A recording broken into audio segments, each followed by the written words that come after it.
For tonight's dinner, I'm going to be making Sloppy Joe sliders, and I'm adding cheese because I put cheese on everything, especially dinner. This is the meat. This is how they came out. They look delicious, except the buns. a little burnt bun on top. Hopefully it'll be fine enough to eat. And I gave the kids some applesauce. I'm just going to be eating the meat. I already had enough bread today. I was eating gyros. And I just added some cheese to that. Which Dinner! is not supposed to be there. Not supposed to add cheese to Sloppy Joes. Well, just saying. I think it needed cheese. No. Dinner! No.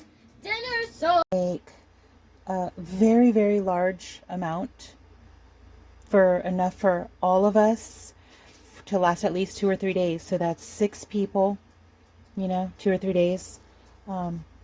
It goes quickly. So for tonight's dinner, I'm going to be making, this isn't really a recipe, it's just something I threw together. I'm throwing together from what I have in my pantry while my water is boiling. I got some spaghetti from the church. I'm making a double recipe. So I got some spaghetti. I wanted to make originally, because put clams in the spaghetti.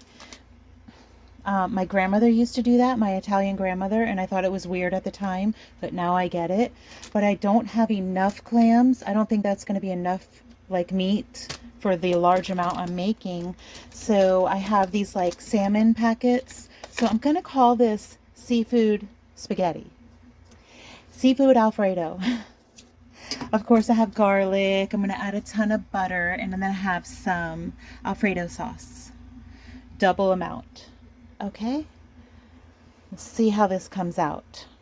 This is how my seafood Alfredo spaghetti turned out, and for some reason this Alfredo sauce did not have pepper in it. I assumed it would have pepper.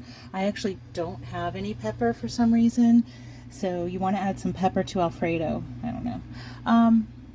I put some Parmesan cheese on here. I only used 1 jar of sauce.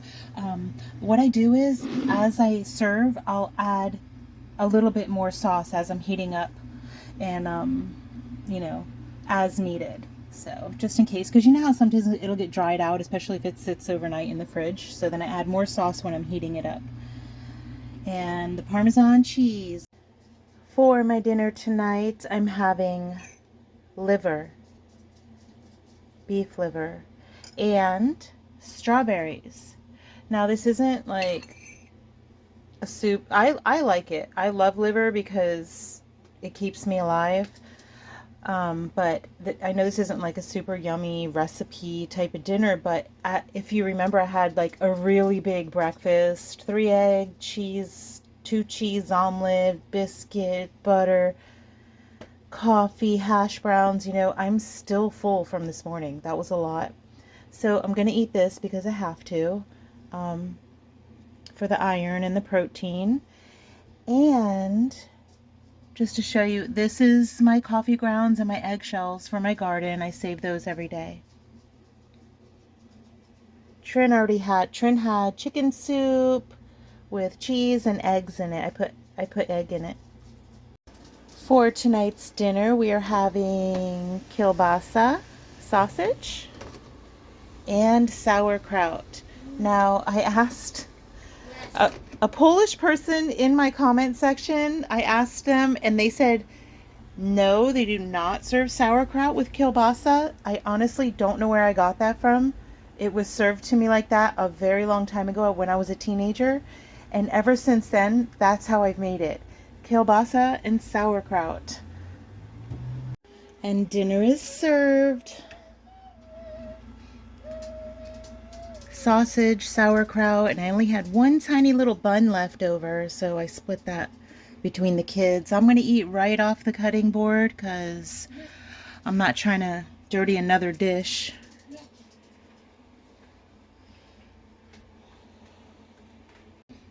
I added a little Parmesan cheese onto the sausage because, I don't know, I just add cheese to every dinner, and I'm pretty sure that's not how you're supposed to do it, like the traditional Polish kielbasa, but sounds good to me.